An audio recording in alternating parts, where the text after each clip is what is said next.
Welcome back to Game Tiered, a series where I review a game and tier list it at the end, adding to the tier list as the series goes on. Today's game, Marvels Spiderman, released by Insomniac Games for the PlayStation 4 in 2018. Starting a new game on the easiest difficulty because I am not good at video games, and turning on subtitles so I can still be blatantly wrong about what happens in the story. Anyway, we can't skip the opening cutscene, so we get to see that this is a Peter Parker that's already been in the mask for a few years, and a certain businessman needs a spanking. Why did I write that? Anyway, we learn how to traverse across New York. R2 to swing, hit X to do a web dash. Hitting X while swinging will give us a boost. Hit R2 and L2 at the same time to go to a perch when one is in range. And before you make it there, you can hit X again to launch yourself. It's all pretty fluid and extremely fun. Just traversing the city, it's great. Along the way, an oil tank goes boom, and we meet our first enemy faction, Fisk Guards, and we get the first two enemy classes, unarmed, who just use their fists and are basically defenseless, as well as ranged enemies that are just as defenseless but can attack without being in view of the camera. There's also some subclasses of ranged enemies, pistol, rifle, and rocket launcher, each dealing more damage than the last, but are all the same concept. It's also here where we get our first taste of combat: square to attack, triangle to close the distance while dealing damage, circle to dodge, especially important when we notice our spidey sense notifying us of an imminent attack, and X to jump. There's more moves that can be pulled off, but I'll mention them later so I have something to say about later enemy classes. Moving on, an explosion happens and we meet Yuri, the police captain? Commissioner, maybe? She's our main contact with the NYPD, and she sends us in to do what Spider-Man does best: slamming garbage cans on people's heads. Oh, yeah, we can also do that. Holding L1 and R1 to snag an object, swing it around, and hit an enemy with it. After this, we get vent crawling along with a vent takedown, which I think is the only time it's used. Oh right, there's also this thing called focus, where when hitting down on the D-pad we can heal, and when it's full we can instantly take down an enemy and deal massive damage to bosses. Anything from attacking, dodging, as well as other actions can build up focus. Moving on, we need to save some people from the aftermath of an explosion. Clear some rubble, lift some fallen... Wait, where's the button spam prompt? Oh, right. Because the easiest difficulty turns on baby mode, QuickTime and button mashing events become cutscenes. So I switched that to just the second easiest difficulty, so I'm not left wondering why I can't skip this cinematic that's not really a cinematic. Fighting our way to Fisk's office, we learn that some cops were dirty, and we meet a new enemy class, Shields, which require an underswing using circle, then they can be freely attacked. On to actually fighting Fisk. Kinda. First we throw a turret at a pillar to let the vibrations crack the glass that we can still see him through, then using the second one to actually shatter it. And fighting Fisk isn't hard, you just need to web him up using R1, and that stuns him up enough to go in with some punchies. Dude, you always win at punchies. No, I don't. Do this enough, and alongside some QuickTime events and button mashing, Frisk is off to the raft. Once that's done, we get some XP. Oh yeah, okay. I'm gonna be honest, I'm kind of a sucker for games that just let you endlessly grind for better stats and new abilities. That being said, I'm not going to go through every ability the game gives you because this video would be far too long for that. but suffice to say that as long as you're keeping up with putting perk points where they need to be put into, no part of these games should be too difficult. Anyway, we make our way to the lab where we are introduced to Otto Octavius, a brilliant scientist, and we help him with a prosthetic experiment as some meanies harass a man who almost burnt to death. Meanwhile, we see what went wrong, serving as tutorials for 2 minigames. The first is a flow minigame where we add pieces of a circuit board together, some parts only allowing flow in certain directions and others altering the voltage, so basic math skills are required. Sorry, VTubers. The second is a chemical spectrum minigame where we need to line up some lines with some other lines so that we can know what the big line at the top is telling us, which chemical to line up with our answer to know the next line in the story. Okay, I don't understand what it's here we're doing either way, but I know what lines are. Next up are police towers. These are just Assassin's Creed style sync points, but with an analog stick minigame used to uncover optional objectives and side activities across the map. So let's go through some of them, as it allows me to talk about some of the things I skipped in the tutorial. First up are crimes, where we meet the next faction, convicts. Okay, I know it's technically thugs, but they get replaced by convicts later on, and I don't want to make 2 different paper rips for, or explain 2 identical factions. Anyway, it's here where we also fight melee enemies. They can only be attacked when launching them in the air via holding down the square button. Encountering more convicts, we get a new enemy type, brutes. These are just the Fisk boss, but as enemies. Whip them up and go in, or throw objects at them from a distance to take them down. Moving on to another tower, we get backpacks, just a collectible. I'll explain what all of this does for us in due time, but getting back to the lab, Otto learns that we're Spider-Man's tech guy, and we get a new suit. Yada yada yada, I don't care. I can finally equip new suits that give different abilities, and I'm not going through them because I'm keeping the webbed one equipped for the entire playthrough for nostalgia purposes, but by default we have an ultimate that passively increases our focus meter. Anyway, all those different side activities gives us respective tokens that can be used to unlock and upgrade abilities and gadgets. The first of which is the web shooter. You've seen me use it this whole time, but suffice to say that it's amazing in conjunction with impact webs, which, if close enough to a wall, can instantly incapacitate an enemy, and even if they just fall, you can use a single normal web to stick them to the ground. Perfect for my current activity, bases. These start out as stealth sections, and let me just say that I love stealth games, but here it's really bad. Well, okay, not bad, it's just extremely simple. I'll talk more about the stupidity of the guards and other things later.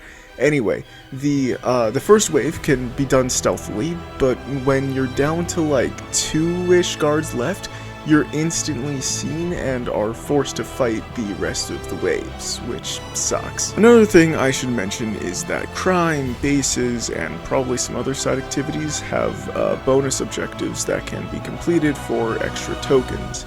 I don't plan on finding out if these side objectives are required to unlock and upgrade everything, since, well, these videos aren't retrospectives, but suffice to say that some are pretty difficult, so thank God they're optional. Another token type is landmarks, obtained through taking pictures of buildings throughout New York. Moving on, I get a call and need to make my way to the Feast Center. There's no paper tear here because Martin Lee, who runs the Feast Center, gets one instead, along with Aunt May, who works alongside Martin, and we're here to celebrate her. But the celebration is short-lived as Yuri calls us about a silent alarm going off. Turns out a new unknown faction have taken a hostage as they look for some file. Along the way, we actually do use the vent finishers once more, but more importantly, we run into MJ, and she tells us how she got us into this mess. She's here trying to uncover some dirt on Fisk, and we take some pictures under the guise as a reporter, despite her actually working for the Daily Bugle as a reporter. Anyway, we ask if we can go to the bathroom, and the lady realizes that the jig is up, so we sneak into a room with a statue, and this is a really simple puzzle. First, there's a picture showing us the head and right arm. Then there's another picture showing us its current position with some instructions telling us that it can be moved, with another picture showing us that something needs to be in its hand, moving every part of the statue, and its hand opens, allowing us to place the object in the drawing in its hand, giving us access to a Devil's Breath file. Another stealth section. Again, stealth in this game is stupid easy. At least on the easier difficulty, the game literally just tells you if an enemy can be taken out without alerting anyone.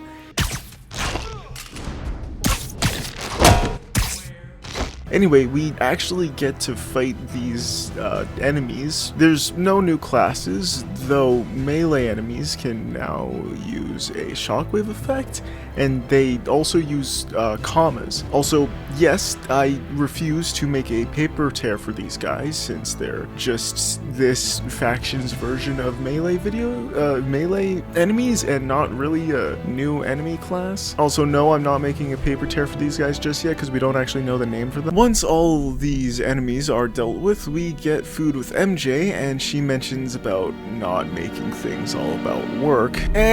Wrong answer. I'm skipping the cutscene. Let's move on. The next mission, we need to chase down Shocker, who has been hired by someone to get the money. Nothing special. Back to Feast to ask Martin about one of the masks MJ got. He seemed really freaked out, identifying one of the symbols as demon, and thus, thy enemy has been named. There's a lot of sections where the game tells you to explore the city and upgrade your abilities and gadgets, so I guess I'll go into it a bit more. The crimes can take many forms, from needing to beat up some convicts, to saving innocents from burning vehicles, to stopping stolen vehicles. Anyway, eventually the next story beat happens, and we go to the lab where we meet Norman Osborn, who is the mayor of New York, and he cuts Otto's funding for the lab. And a new side activity unlocks, research stations, set up by Harry's mom and run by Harry himself, though it's up to us to finish what they started, and for doing so we unlock research tokens, much like the other tokens they're used to unlock and upgrade abilities and gadgets. And Shocker's back to rob a bank, and a boss fight ensues. He tries to attack us, but eventually he does an attack that leaves him stunned long enough for us to pick up and throw a piece of concrete at him, and eventually we drop a giant Uncharted 3 cipher disk on him. Then we ask Yuri for any leads, and she points us towards one of Fisk's shipyards. Another stealth section follows. I don't have much to say, other than we can also take out enemies that are above us. Anyway, a police officer named Jefferson Davis helps us search the interior. Getting both of us inside requires the crafting of a new gadget, the electric web, which can activate junction boxes and electrocute enemies, stunning them. Once Davis is inside, we can do some real police work, so that sadly means we're not bashing enemies' brains in with a manhole cover, but at least we get to play with our newest toy a bunch, powering hidden doors and shipping containers, as well as one in the floor revealing Fisk's armory. Too bad the demons got there first. This fight is actually really fun. Davis will help by throwing stun grenades and tasing enemies, leaving them open for an attack, but the trucks manage to escape, so we go after one, and they smash into an oil truck, and in our moment of vulnerability, Officer Davis comes out of nowhere to save us. And Mary Jane shows up to get a story mentioning how she actually got promoted for the Fisk art house stunt. Anyway, it's about time that we get some shut-eye. This is also where the game tells us about fast travel. This is another thing that I love about Insomniac games. They add quality of life things like fast travel, and it's just too much fun traversing the overworld to the point that you forget it exists. Anyways, back to our apartment where we've been evicted. So we call the garbage company to see where a certain hard drive is. Check the garage, nothing. Check some trucks, again, nothing. So we go to the incinerator, deal with some convicts, and we unlock a new gadget, the web bomb, instantly webbing up an enemy and all surrounding enemies, sometimes walls if they're close enough. Moving on, a new side activity unlocks, finding black cats. Not too much different from landscape photography. Going to the feast center, we get some sleep on May's couch, and Martin tells us that he'll be away for the next little while, and MJ calls us saying that Osborn will be awarding Davis for his bravery or something. Speaking of Davis, he gives us a call about a situation at one of these skyscrapers. Swinging by, we have some more demons to deal with and Fisk's men to save. In return, Fisk tells us the leader might be up top. He lied, and now we have a helicopter with a wrecking ball to stop. Once we get there, it's a lot like stopping cars for crime badges.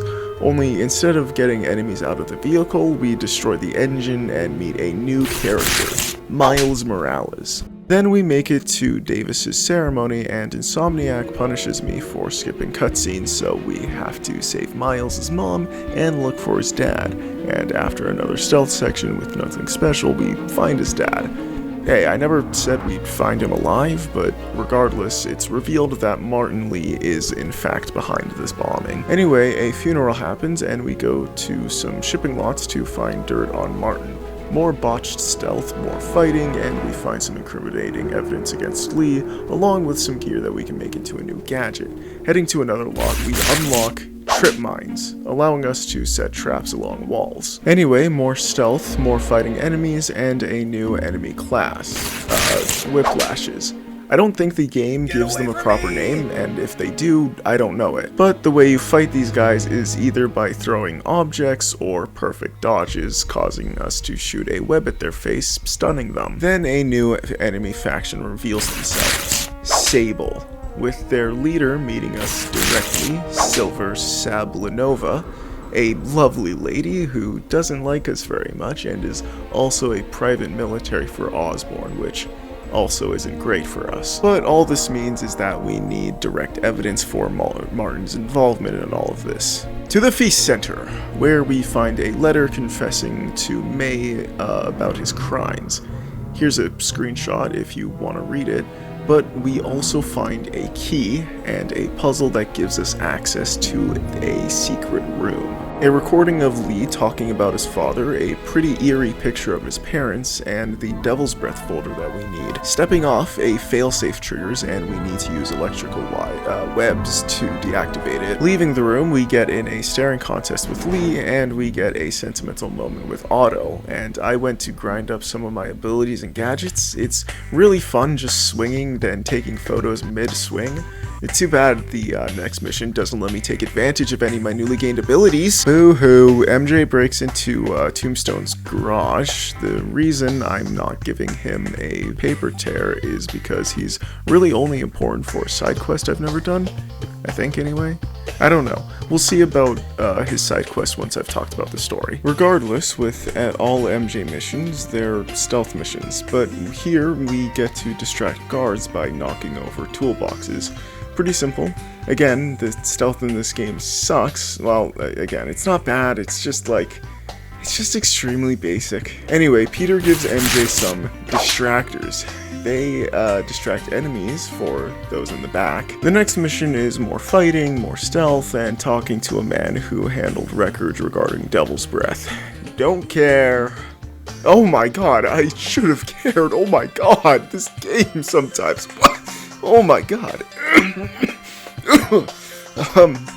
Anyway, we learn that there is the next guy we need to be looking for is Isaac Delaney. A new optional activity becomes available: challenges. I never did any because I don't really need the tokens to upgrade my stuff to a level where I can actually be effective.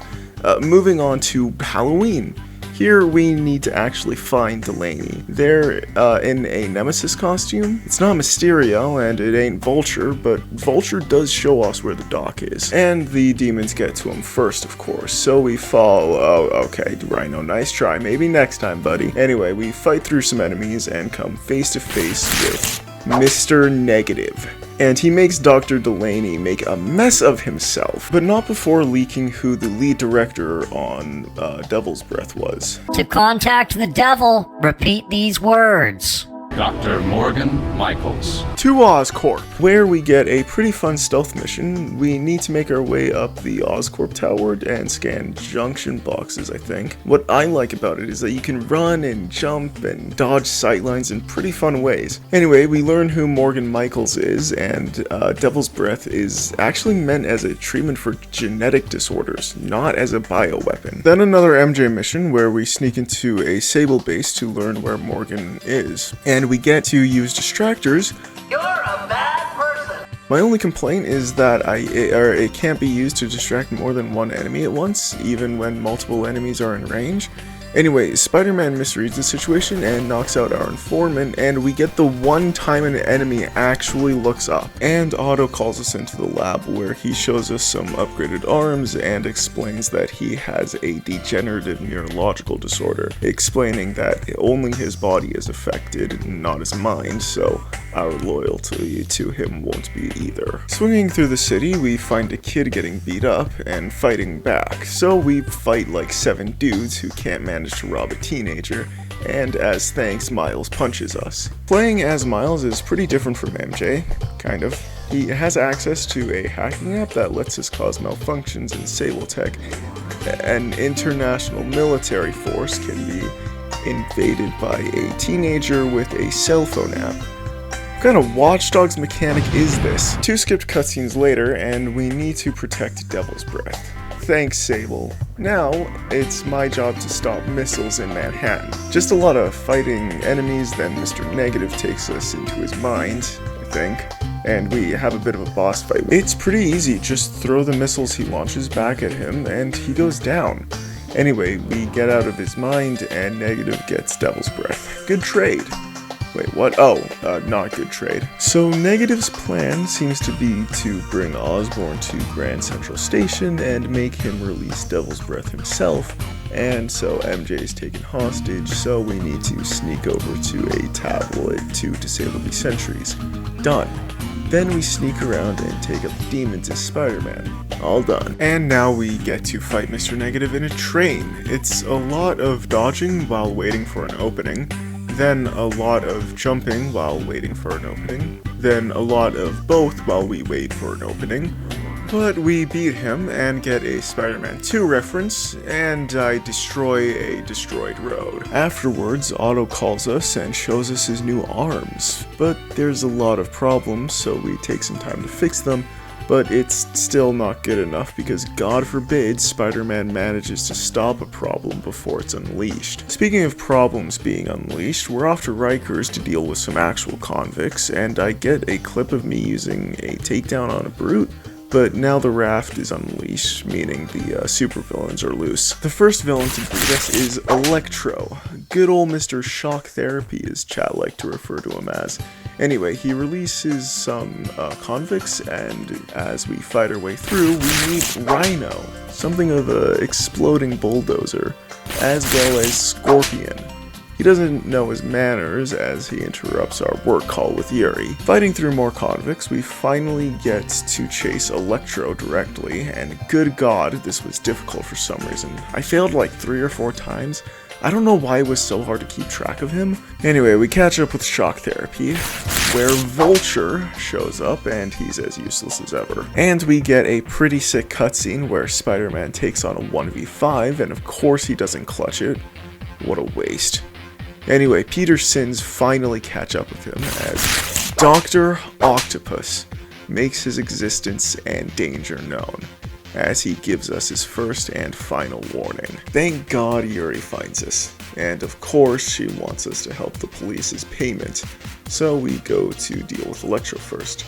He's using batteries to trap the police in their station, so we destroy them, then take out some demons. Next up is Rhino. We don't actually fight him, we fight a bunch of convicts, and of course Sable shows up with a new enemy class. Joyriders. They wear jetpacks, so we need to whip them up to deal any damage. On to Feast. A fire is broken out in the sister site, and we need to save May and Miles. This is all in a cutscene, but there's a section where Miles and MJ grab Spider-Man's web, making Peter realize that they need to work as a team.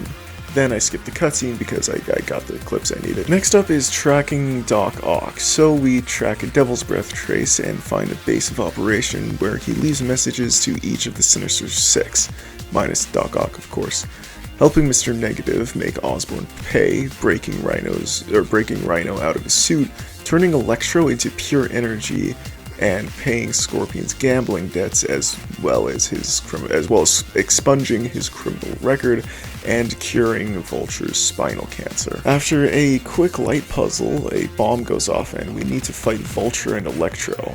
There are three phases. First is Electro. He tries to shoot electricity, which is easily dodgeable. Web him up, punch him, and destroy the battery he perches on. Next, Vulture tries his luck, and he shoots some of his metal feathers, which we can throw back to stun him and beat him up, as well as a dash that's easily dodgeable, and also gives us an opening to deal even more damage. The third part is both at the same time, and because Electro doesn't require an opening to deal with, it's easy enough to web him up and take him down. Vulture just requires patience and you can whittle him down. Not too hard at all. Next up is dealing with Scorpion. He poisons us and we need to make an antidote as we swing above an ocean of poison, so stopping proves lethal. Anyway, we create the ingredients for an antidote as Otto reprimands us for not being able to save him from the Nero interface. This all ends with a boss fight where we fight 6 scorpions that all go down in one combo after webbing them, so it's not too hard, but that might be because I activated my suit power, letting me dish out finishers 4 times in a row. Next up is Miles making his way through a shipping yard looking for antibiotics and escaping Rhino. Not a whole ton to go into. I wouldn't say these missions get repetitive, but it would be nice if we got something new. The next mission is fighting Rhino. We need to pull objects down onto his head as he charges at us, allowing us to close in and deal some damage, until Scorpion shows up. I already went into how we beat him.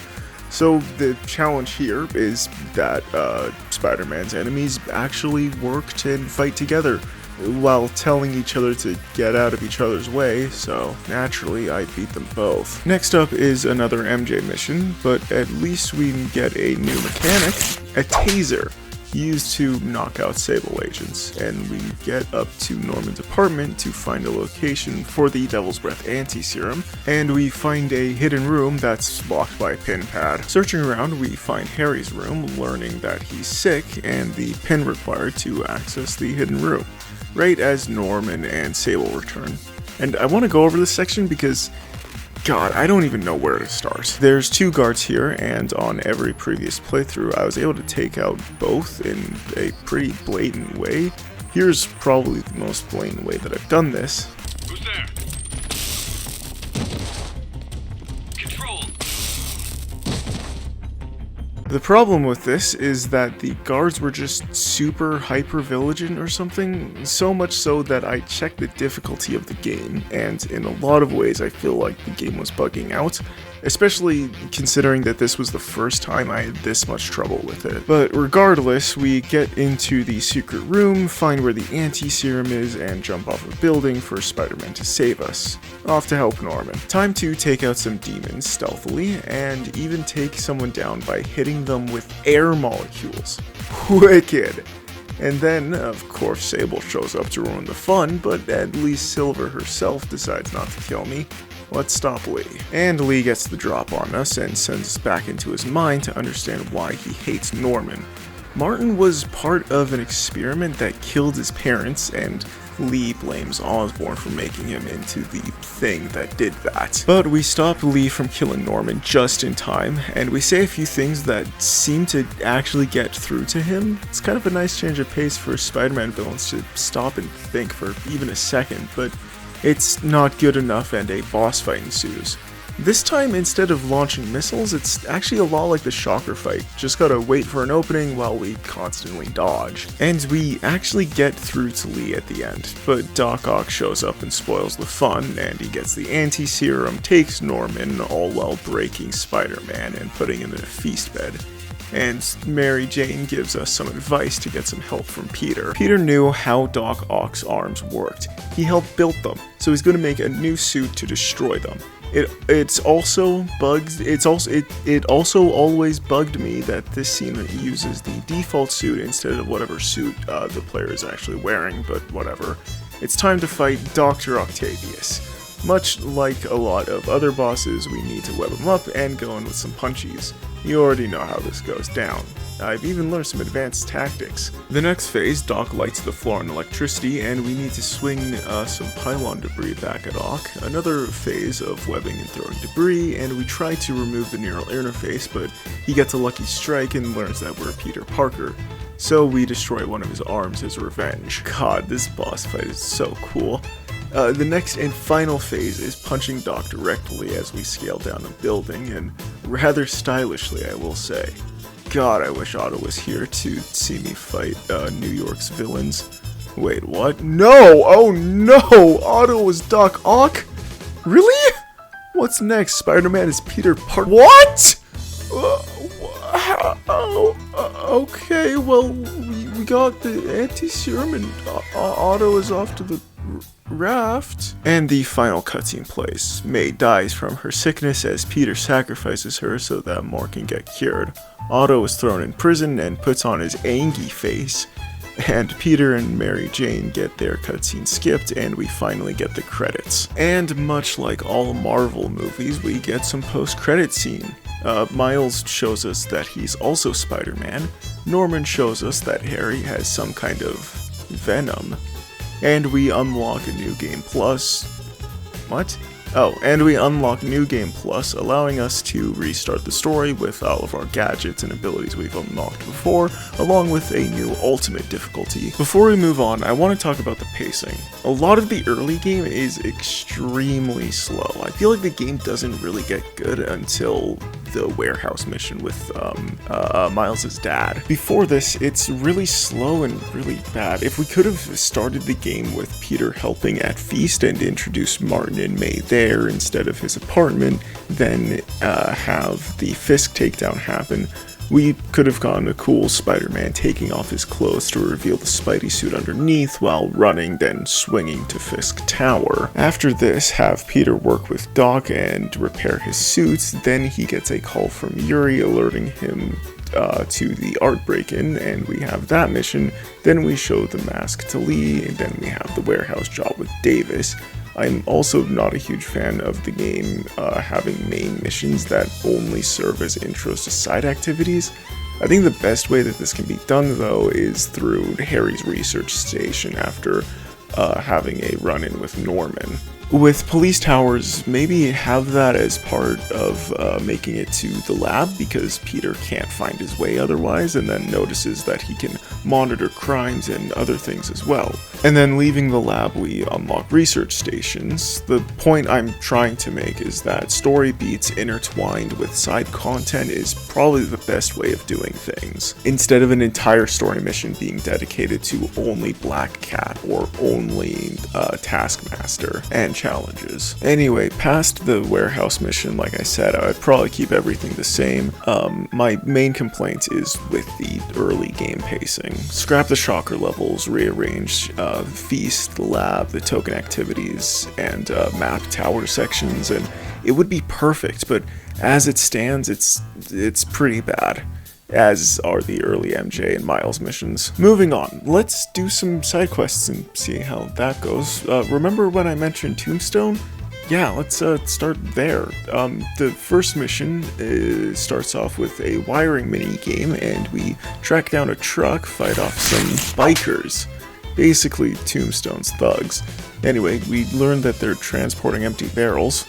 Well, that's an easy 1500 XP. I actually started fast traveling during this, and when we do this, we actually get little scenes of Spider-Man interacting with New Yorkers, which is pretty sick. The next quest in this Tombstone quest line is another stealth one, great, but along the way we get a conversation between Yuri and Spider-Man where Yuri finally calls us Spider Cop.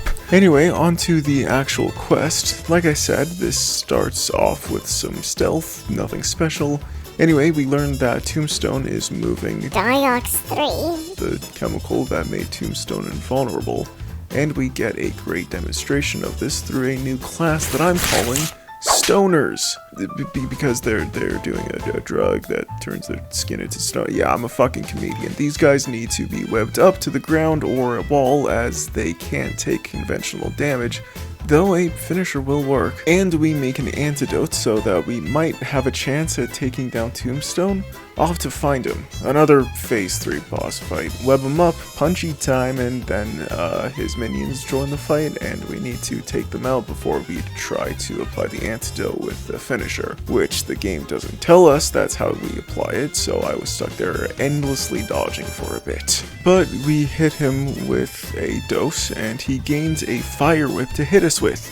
But at least we can deal damage to him, and we take him down, and I swear I quadruple checked and there wasn't a 4th Tombstone quest, so let's move on to another quest. Okay, so originally I was going to go over the 2 side quests I did, but this video is officially over 100 paragraphs, so I won't be doing that for time's sake. Just know that most side quests give XP and not much else as far as I'm aware, and there's a lot of unique side quests, from stopping a heist and saving someone from blackmail to retrieving some evidence on Fisk and defending the police station. I even got this 6 shot that I just had to include. This is a really good game, except the early game where it does drag in certain areas, plus optional activities being introduced through story missions for no other purpose does bother me. And the stealth is really not the best it could be for both Spider-Man and MJ and Miles. But once Davis and Sable are introduced, the story does start to get pretty good. And of course, all the references and gags are a really good time. For all of this, I give Marvel's Spider-Man an A tier. But with that being said, yeah, take care everyone.